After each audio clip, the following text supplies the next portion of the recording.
بسم الله الرحمن الرحيم كلن وعن أو وناكسن داوديار سيدا ودنتهين با كنا سو دوادا برنامجكي مقال كوريا حقيقة وارنكدا أدوريه تلماما لوكيسيا واجبتيسا وركيسا ذهبو قفافا أديقو وقرها وبخانا وادكيني وشدا هامورين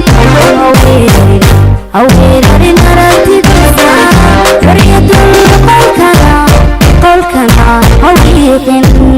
كل wanaagsan daawadayaal mar kale iyo meel walba aad joogtaan kuna soo dhawaada barnaamijkii muuqaalka wariyaha oo had iyo jeerba oo aan ku soo bandhigno nolosha saxafiyiinta Soomaaliyeed ee ka soo barakacay gudaha Soomaaliya isla markaana aynu ku jeexjeexno xaaladda wariyaha meesha uu ku nool yahay iyo maskixiyan waxyaabaha iminka ku dambeeya sidoo kale waxa barnaamijka kula socotaan oo ah muhiimada loo aasaasay in qof walba Soomaaliyeed ka warhayo xaaladda wariyaha toddobaadkani barnaamijka xiisaha badan ee muuqaalka wariyaha waxa miiska inoo saaran isla markaana taariikhdiisa ku soo bandhigi doona wariye Maxamed أبوكر حسن محمد باريو وكمد أهان جري ورياشي كهول قلي جري إذا عدي قرآن الكريم كأي مقالة مقدشو وريا باريو وحان وحكو الدين دونا سؤالة دورا قصير نمشيسا هي صحافة دا وحانا سؤالها سي قيب كان نقود دونا اللي قو صحافة دا كسو بيري انتو صحافة دا كقود جري نباتو ينكي اولا كل مي إيو ودا كاني كونفور أفريكا مكو يمين هميجي صحافة دا محاس كبدالي وليبا جعلك وحيابها وكآمين سنية دون كدي هاي جعل الرعب صيفتي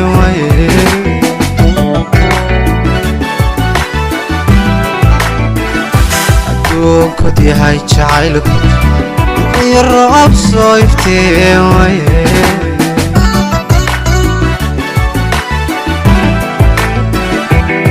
وين صعباري أني جوانو يدي لايو الله أنكبر إلهيو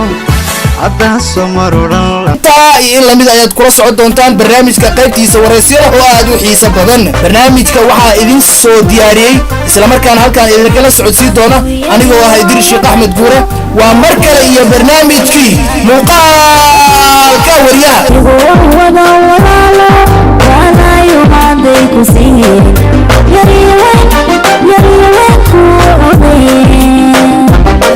هذا ورثيان وحيسة هي كالجعل حنبارسة هي سؤال شو هو رئيس ودي وريه محمد أبوكر حسن والله قلنا ناس باريو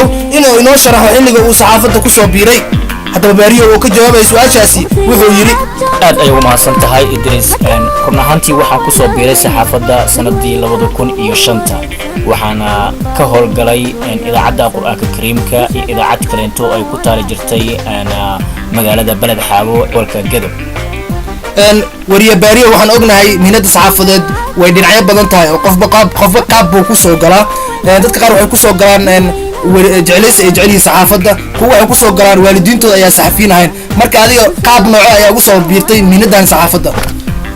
run ahaantii waxa aanay shakhsi ahaanteeda ugu soo biiray waxaan interest jiray ama aan xiisay jiray inaan noqdo qof wariye ah maadaama Soomaalidu inta badan ay mihnadahoodu ay ku salaysan yihiin inay noqdaan dhaqaatiir ama caafimaadka kalkaaliyo iyo waxyaabo la mid ah iyo injineero laakiin anigu waxaan jeclaan jiray hobbigaygu ahaa inaan noqdo qof wariye ah sidaa darteed ayaan ugu soo waxaad ii sheegtay inaad ku soo biirtay mihnada saxaafadeed 2005 waa waqti aad u fog bariyo ma jirtaa intii aad ku guda jirtay mihnada saxaafadeed wax dhibaato ah oo ka soo gaartay dabcan way jirtaa inta aan ku shaqeynayay magaalada Muqdishona ka shaqeynayay ka howlgalay in badan oo dhibaatooyin ah iyo in badan oo faa'iido ah oo dhanka ay bulshada aan ka helay dhibaatada sidoo kale inta kama aanan helin bulshada laakiin waxaan ka helay labada dhinac ee isku haysta Soomaaliya xiliyadan ka shaqeynaynay sida ciidamada dawladda Soomaaliya iyo ciidamada al-Shabaab u qaabilsan waad garan kartaa qof walba oo wariye ah xaaladda ugu cakiran ee ka shaqeeya dalka Soomaaliya waxa uu noqday dalka Soomaaliya dalka ugu tirada badan wariyaasha ee lagu dilo iyadoo uu kaliya kaga horeeyo wadanka Ciraaq oo taa ay noqotay mid kaliya ugu horeyso wariyaasha ku dhintaan taa darteed waxa marka noqday qof dhibaato far badan ay ka soo gaarto inkastoo mar la rabay in la xiro laakiin aan ka badbaaday way u suuragali weysay in la igu xiro kadibna dalka ka soo tagay waan soo laabo doonaa su'aasha ku saabsan ka soo tagidda aad ka soo tagtay dalkeeni hooyo aad ku shaqeynaysay waxaan jeclaan lahaa su'aal kale inaan ku weydiiyo ah qof walba saxafi Soomaaliyeed ama saxafi caalami ah wuxuu jecel yahay saxafi kale inuu ku daydo marka intaad saxaafadda kusoo biirin ama hadda saxafi aad tahayba ma jirtaa saxafi Soomaaliyeed aad jecleed inaad sidiisoo kale noqoto dabcan run ahaantii waa wax jira Idris aniga hadda xaaladan hadda la joogo qof baa bartilmaameed ah qof waliba oo Soomaaliyeed qof buu bartilmaameed u yahay sababtoo ah tusaale ahaan markaan soo qaado markii aan dhiganayay dugsiga hoose dhexe waxa darbiga ku qornaa doonaa wuu gaaraa qof waliba haddii uu dadaalo wuu gaarayaa hadafkiisa anigana waxaa markaasi hadafkaygu ku salaysnaa nin Soomaali ah oo si caan ah ama caan ka ah caalamka idil ee la yiraahdo Raage Omar oo ka shaqeyn jiray telefishinka Al Jazeera iyo BBC da qaybta Ingiriiska balse hadda Al Jazeera uu ka tagay uu ku biiray telefishin kalento oo markaasi Soomaali iyo qolo kalento ajaanib isla leeyahay ninkaas baa bartilmaameedii ahaa laakiin xilligii hore waxa bartilmaameedii ahaa sida Xasan Bariise iyo Cabdinuur dadka ka shaqeeya BBC da ee rugcadaga ahaa si aan markaas ugu daysado ama aan noqdo hadafka ay ka joogaan xagga mihnada saxaafadda inaan ka noqdo Bariyo waxa ii sheegtay 2005 ina saxaafadda kusoo biirtay oo idaacadii horeysa aad ka shaqo gashaan idaacadda Quraan Kariimka ma jirtaa idaacado kale ama TV kale ku yaala dalkeena hooyo aad ka shaqo gashay dabcan ها way jirtaa Soomaaliya markaan ka soo tagay koodii hore waxaan u shaqeynayay idaacadda Quraanka Kariimka iyo idaacad kale oo ku taala gobolka Gedo gaar ahaan magaalada Beledxaawe oo Maandeeq la yiraahdo oo correspondence ahaan uga ahaa magaalada Muqdisho marka Soomaaliya ka soo tagay waxa imaaday dalkan Koonfur Afrika waxa ay suura gashay inaan ka tago idaacadda Quraanka Kariimka oo aan ku biiro idaacadda Banaadir Radio oo correspondence ahaan kaga noqdo dalkan Koonfur Afrika sidoo kale 2010kii waxa ay suura 2010kii waxa ay suura gashay inaan ka mid noqdo idaacadaha afka Ingiriiska ku hadla ee dalkan Koonfur Afrika ka shaqeeya mid kamid ah inaan ka shaqo bilaabo anigoo ku hadlayay ama ka tarjumayay dhibaatada dadka Soomaalida ee jooga dalkan Koonfur Afrika inaan markaasi ku soo bandhigo idaacadaas waxaana la yiraahdaa idaacadda Voice of the Cape ama codka Cape Town Voice of the Cape markii laga soo gudbo waxa kale oo ii sheegtay ama aan ognahay inaad ka shaqeyso TV-ga dawladda sanadka aad ku soo biirtay warbaahinta qaranka Soomaaliyeed waa tahay Idris waxaan Soomaali aaday sanadii 2012 bisha 8aad waxaan markaa halkaa kaga biiray magaalada Muqdisho gaar ahaan xarunta wasaaradda warfaafinta ee magaalada Muqdisho ku taala telefishinka qaranka Soomaaliya waxaan noqday shakhsi ama shaqaale kamid ah wasaaradda warfaafinta dawladda federaalka Soomaaliya ilaa hadda aan u shaqeeyaa telefishinka qaranka Soomaaliya iyo wasaaradda warfaafinta Soomaaliya hoosta iminkan waxaan ahay qof correspondence ama wakiil wareed kaga ah magaalada Johannesburg dalka Koonfur Afrika waxaan ognahay Bariyo sidaad ii sheegtay ama aan la socono oo wadankan aan ku joogno saxafiyiin badan oo Soomaaliya oo ka soo cararay dalkeeni hooyo siyaabo kala duwan baa uga soo cararaan oo nafsadooda qaarkood uga soo carareen marka wadankan aad joognan waxaad ii sheegtay inaad u shaqeyso warbaahinta Soomaaliyeed oo aad u tahay Johannesburg wariyaha u jooga marka laga soo gudbo Bariyo mihnadan saxaafadeed aan ku wada shaqeysano ma jirtaa waxyaabo kale oo maanta islada Bariyo waa ku shaqeysan kartaa dabcan Idris waa jirtaa sababtoo ah saxaafadda waa badweyn oo aan laga dhamaan karin balse sometimes ama mararka qaarkood ay noqonayso in aad samaysato mihnada kaleento ha noqoto ganacsi ha noqoto xirfado kaleento oo aad markaasi aad ku soo takhasustay inaad ka shaqeysato dalkan Koonfur Afrika waxaan ka dhigtaa jaamacad oo aan bartaa maadada human resource management waa maadada kaliya ee ugu shaqada badan caalamka markii la barto waxay soo galaysaa dhan walba ha noqoto caafimaadka ha noqoto saxaafadda ha noqoto arrimaha organizationyada hay'adaha ah iyo meel walba waxaan hadda bartaa jaamacad sidoo kale waxaan sameeyaa arrimo kale oo ah business ama ganacsi oo aan markaasi aan nolosha ku dabarayo si markaasi aan anaga markaas u noqono horumar aan u gaar shaqooyinkii kale saxaafadana weli waan ku guda jirnaayo waan wadnaa waa markii barnaamijyo iyo warar la helana waan dirsanaa oo telefishinada ugu dirnaa dhammaan saxaafadda inta joogto sidaad ka warqabto barnaamijyaadkeena kaleetana waa arrimo kaleeto waxbarashooyinkii iyo waxyaabaha kalena waa qabsan Maxamed Abuukar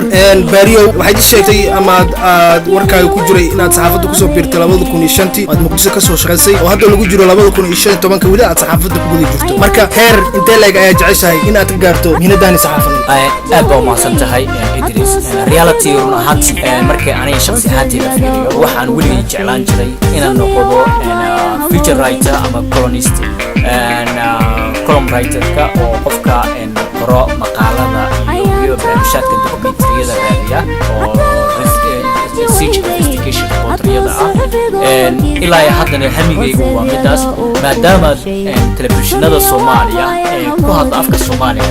ana laga isticmaalin barnaamijyada dokumentariyada iyo feature writer-ka in la sameeyo maqaalalka laga qoro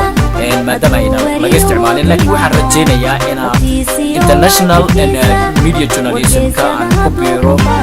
aan ka mid noqdo dadka raadiya dokumentariyada malaayiinka doolar lagu bixiyo hadduu ilaahay yiraahdo hamkeygana waa waana gaari doonaa maalin maalmaha ka mid Dario waxaan jeclaan lahay inaan ku weydiiyo su'aal kaftana oo guriyaashii kaaga horreeyay barnaamijkaani hore loo weydiiyey jecel maxaad ka amsantahay runtii idris horta waa igu xusuusisay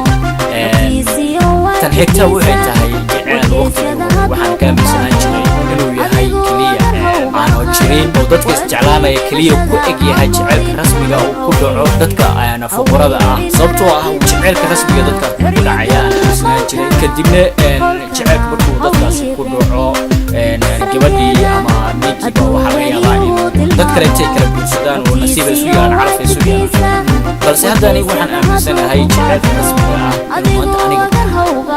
oo aan isleeyahay gabadhiyo dadka fuqarada ku dhaca isdheheysay maanta kuniya adigu hayay bal ka waran miisaaniyadda xagga kulu jecelkana waa wax jira waa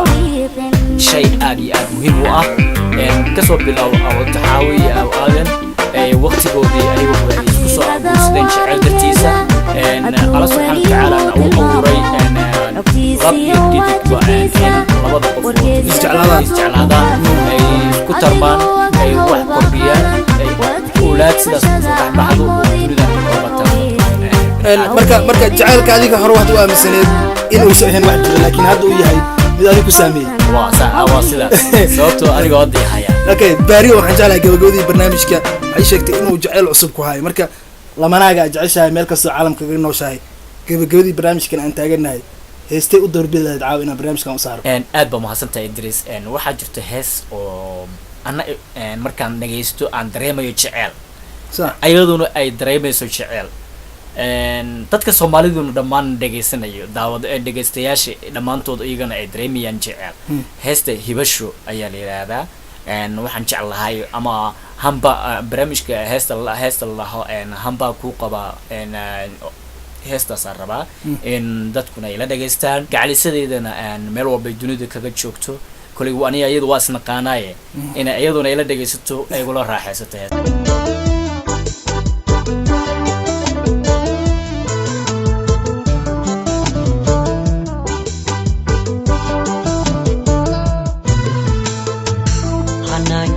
إلى كرسي أبصمي صعدك دقا فوقك وإدلي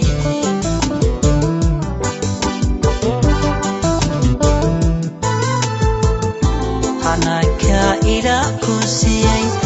أبصمي صعدك دقا فوقك وإدلي